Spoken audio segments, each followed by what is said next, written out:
Hello all bookworms, welcome back to my channel. My name is Mehek. I hope you guys are all fine, and like always, I also hope that you guys are reading. Back with the book of the week that I finished. It's a very interesting book. It kind of introduced me to a new philosophy in life. The book is called Everyday Ubuntu. It's by Mungi Ngomane. That's how the book looks. It's a very colorful, I'll just show you the pages. It's a very colorful book. It's a hardcover, beautifully illustrated. I just love it. And so yeah, like I was telling you, this book introduced me to a new philosophy in life. Just to give you a background of the author, so she is, Mungi is the granddaughter of Archbishop Desmond Tutu. He is someone who has done many work for to basically remove the discrimination against race. He is also someone who is the winner of Nobel Peace Prize, and so he's someone who's done great work, and Mungi is his granddaughter. And I'm really grateful that she has come up with this book called Everyday Ubuntu, which the philosophy called Ubuntu is deeply rooted in South African tradition. And through various stories and examples and practical tips, what Mungi has done is she has given us a profound meaning of what exactly Ubuntu means.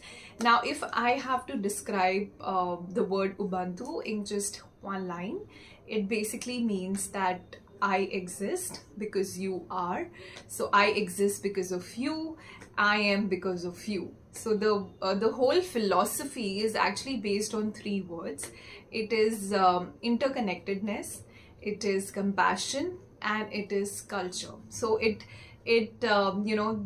would say the bedrock of the philosophy is that all of us are connected to each other, and we all are a part of this big community, and we can do great things if we are united. And it's so important to move forward in life with that philosophy that each one of us are fully human, and each one of us are connected with each other, because the author says that if you move forward in life with this kind of a philosophy, that you are connected with each and every one, you will never feel that no human in front of you is not worth your time, care, or attention. It's important to realize that as you consider yourself as fully human, the person opposite to you is also worthy of your time, attention, and care, and is a fully human as well. So it's very important that we show the same compassion to others as we would compassion and respect, for that matter, and dignity as we would show to ourselves. It is very important to show the same respect and dignity to the opposite person as well. Now, a very interesting thing in this book, which I'm glad the author, discussed, that don't mistake Ubuntu with kindness.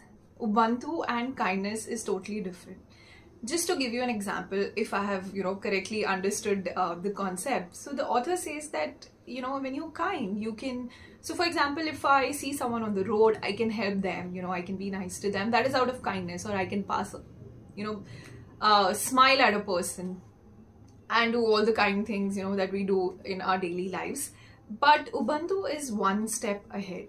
When you practice Ubuntu, you basically realize that every person has an inner worth, So I might be kind and I might help a poor person on the road. But do I have Ubuntu to realize that, okay, that person is capable of something, that person has an inner worth, and I respect that inner worth. So I think that is very important to realize that Ubuntu is very different from being kind. Now, what the author has done is basically explain this philosophy through 14 different lessons in the book. And what I like is that after every chapter, so after every lesson, the author has basically given very easy practical tips to imbibe those lessons in your life. So what I'm going to do is, towards the end, in the epilogue, the author has kind of summarized these 14 lessons.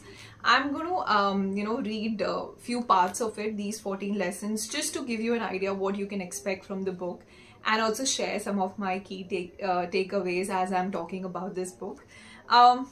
So the first lesson that the author says, to imbibe Ubuntu in your life is basically see yourself in other people. Like I said, the same love and respect that you show to yourself, it is important that you show to others. So we can recognize ourselves in everyone around us if we try to find the connection. Only if you feel that you are, connected with your community, you will go out and find that connection. The second one is the most important, that strength lies in unity. We all have wants and desires, but the most likely way of reaching our destination or goal is to join forces with those around us. There is help out there if we look at it. There are people out there with the same ideals as you. So it's very important that we realize that, there is a victory in unity. It's important that we all come together, unite. And, again, while we are discussing this point, the author says a very interesting thing, which, I've heard it before also in one of the books, that there is nothing called as self-made. We say that, okay, he's a self-made or I'm a self-made person, but it's actually not true, because, someone prayed for you, someone mentored you, someone taught you, and someone, fed you, your parents, your teachers, someone opened a few doors for you.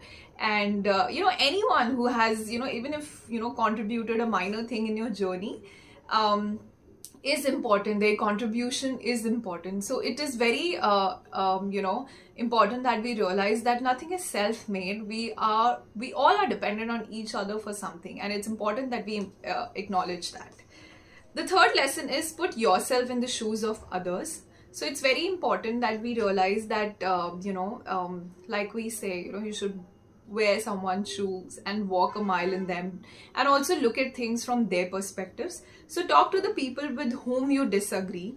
Imagine for a moment why they think like they do. There are things we all can try to see life from another person's perspective. So it's, we should always try and also acknowledge and respect. You might not agree, that's okay, but it's important to, acknowledge and respect opposite person's perspective. And it also allows you to see life from a bigger perspective, from a newer perspective, which is also very important. Another lesson is choose to see the wider perspective, which is again connected, because only if you acknowledge another person's perspective will you see the life from a wider perspective.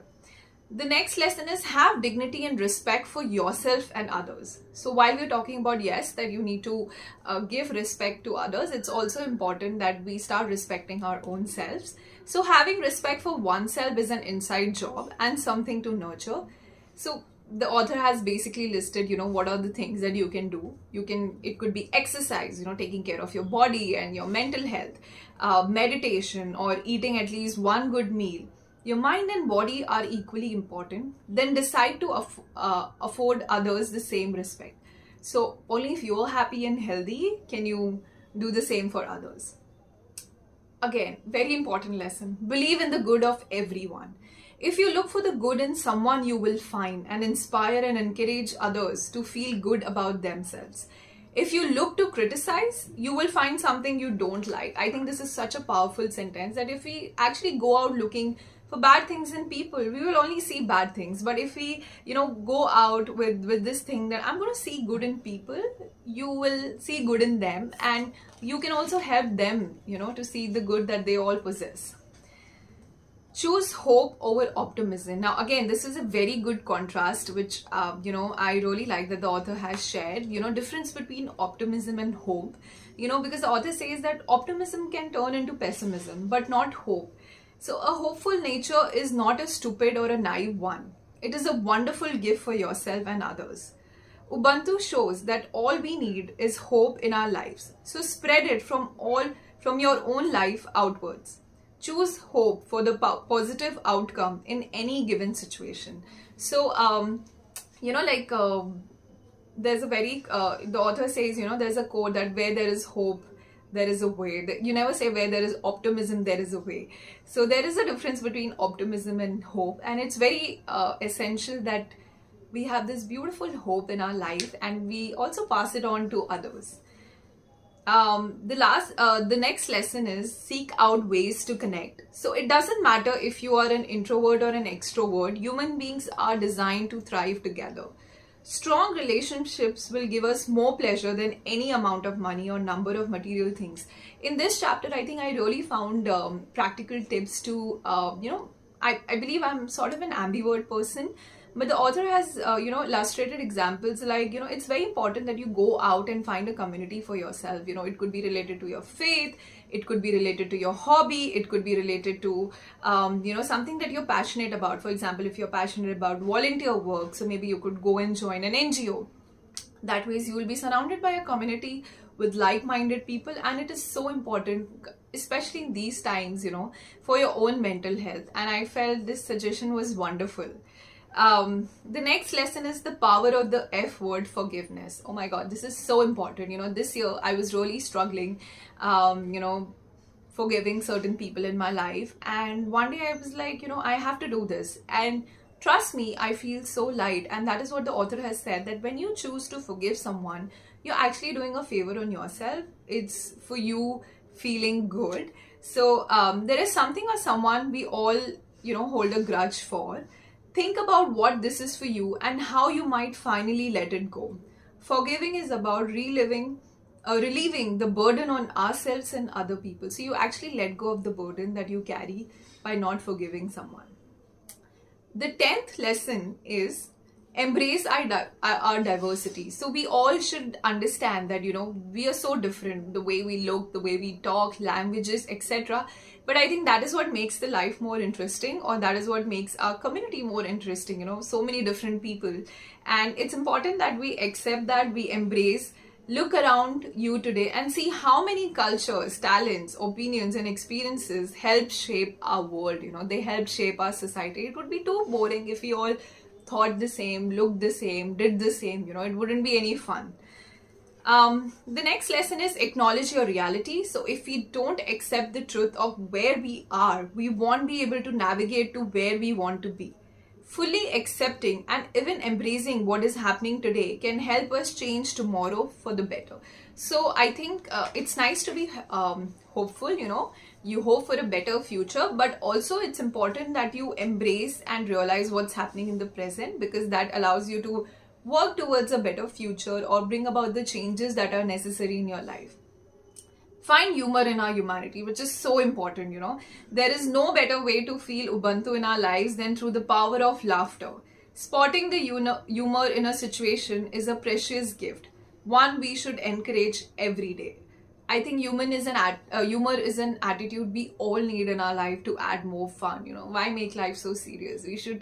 We should just laugh and smile at every opportunity. Why little things make a big difference. It is easy to think that the smallest of actions don't have consequence and vary. Occasionally they don't, but more often they do. From choosing to use a reusable water bottle, to buying sustainable meat, to picking up our litter, there are thousands of little things we can do instantly to make the world a better place for all.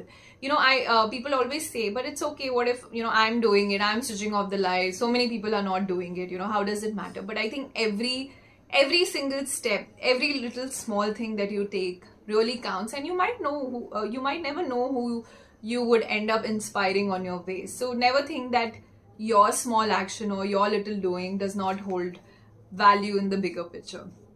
And lastly, again, I think this is the, I just realized, I've kept saying important words so many times in this review, but I think everything is so important.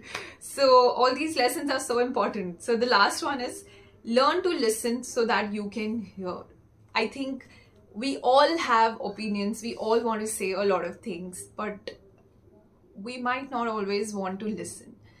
And as I'm growing old, yes, getting wisdom, and I realized that it's very important again to sit back and listen to people. You never know, someone is just looking out for you to be a good listener. You don't have to always say or give them opinions, but you can just listen, and I think that is the biggest gift that we can give. When it comes to Ubuntu, good communication is the basis of making the strong connections we all need. everyone we meet likes and appreciates being heard. So let's start trying to actively listen today. Actively listen, 100% attention, not being distracted by social media or phone. Look them in the eye, give them that acknowledgement, respect, love and care, and just listen to them. It really makes a difference. So yeah, these are the 14 lessons. I think I gave you enough summary of the book. It's an amazing book. I think you all should pick up. Like I said, it's a beautiful, colorful book with, I think I read quite a lot of self-help books, but I think this was a fresher perspective and philosophy that I really enjoyed. What also helps is, like I said, the author has basically shared tips how you can, for example, forgive people in life, or how you can be a better listener, or how you can make those connections, go out there if you are an introvert. And I think that is what makes the book really interesting. So yeah, that's all on this wonderful book. If you like the summary, then please like my video, and if you have read the book, please share your comments in the comment sections. What do you think about it? Did you like it? Did you not like it? I'm going to see you next week with another title. Till then, take care, bye bye, and keep reading.